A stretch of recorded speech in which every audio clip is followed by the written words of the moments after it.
Hey, it's Robert from fretDrills. This Start Here series of videos will get you jump started with the fretDrills guitar app by demonstrating the various game types used to drill the patterns of the fretboard into your memory. Memorize notes, caged, modes, theory, and more.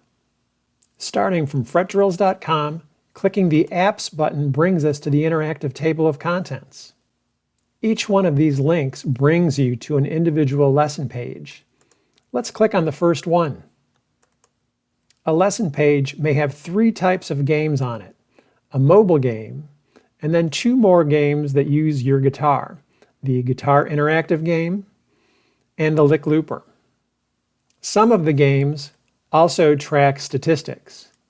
To do that, you'll need to register for an account so your stats can be saved to the cloud.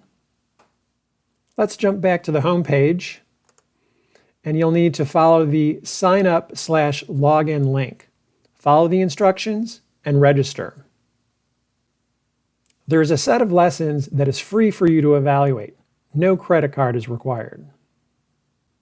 Once you have successfully registered, instead of saying sign up/login, it will say account.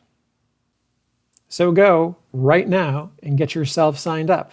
Then you'll be ready for the next video where we're going to play our first game. Click down here to watch it.